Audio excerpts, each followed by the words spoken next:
안녕하세요. 개떡이라고 합니다. 앞으로 개떡 같은 소리를 할 거니까 찰떡같이 알아들으실 분들만 시청하시는 걸 추천합니다. 저는 원래 용찬우님의 구독자였습니다. 용찬우님의 영상을 보면서 싸가지가 없고 재수 없다는 걸 느꼈지만 많은 걸 배우기도 했었습니다. 지금 많이 조리돌림 당하고 있는 아이덴티파이 같은 것도 저한테는 많은 도움이 되는 부분이었습니다. 예를 들면 집 청소를 하여 내 주위 환경을 깨끗하게 만들어서 내 정신도 더 맑아지고 기분도 좋아지는 느낌을 받았습니다. 저를 깨끗한 주위 환경에 아이덴티파이 한 거죠. 그런데 이번 흑용 사태에서는 용찬우님이 생각처럼 똑똑하고 용기 있는 사람이 아니란 걸 느꼈습니다. 용찬우님은 책 한 권을 읽고 이 세상을 다 아는 것처럼 자기가 깨달은 것만 정답이고 다른 건 다 보잘것없고 하찮은 존재라는 듯이 비하하고 조롱하고 참으로 네오나 신으로 거듭나고 싶었다면 하면 안 되는 행동들을 했습니다. 인간이란 환경에 따라 항상 심적 변화가 일어나고 모두 같을 수 없으며 살아가는 목표도 다르고 성격도 다르고 모든 것이 다를 수밖에 없어 똑같은 일을 겪더라도 완전히 다른 대처 방법이 나오는 게 정상입니다. 전혀 이상하거나 잘못된 게 아닙니다. 하지만 용찬우님은 자신이 말하는 것과 어긋나는 사람들을 병신 취급하는 이런 부분은 정말 제가 볼 때는 찐따 그 자체였습니다. 용찬우님은 그런 뜻이 아니라고 하겠죠.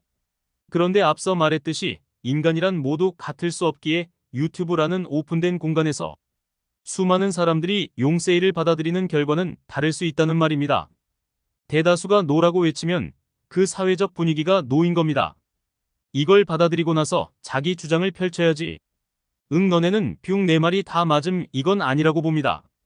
노라고 외치는 대다수 사람들 속에 과연 용찬우님보다 훨씬 더 잘나가는 사람이 없을까요?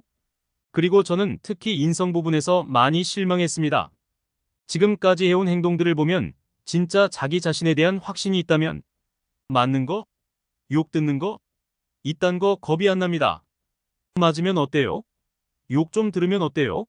내 자신에 대한 확고한 신념이 있다면 이런 게 문제가 될까요? 온갖 핑계를 대면서 흑자님과의 토론도 피할 이유가 전혀 없다고 봅니다. 저는 구독 취소했습니다. 괜찮은 사람이고 생각했었는데 너무 크게 실망했습니다. 진짜 용찬우님의 말을 인용하면 누가 누굴 가르쳐. 흑용 사태는 제가 보기에는 참으로 떡상할 수 있는 좋은 기회였던 것 같은데 자신이 느끼는 수치심을 감추기 위한 행동들이 자신을 나락으로 보내버린 것 같습니다. 용찬우님도 아직 수치심을 밖으로 드러낼 용기는 없나 봅니다. 이미 대중 여론이 한쪽으로 기울게 된 상황에서 흑자님이 매일이다시피 방송에서 이건 팩트가 아니야. 그냥 내가 추측한 거야. 이런 식으로 말해도 그걸 보는 사람들은 이미 흑자님이 하는 말이 팩트인지 아닌지는 관심이 없습니다. 그냥 조리 돌리고 깔깔 웃고 넘어가죠.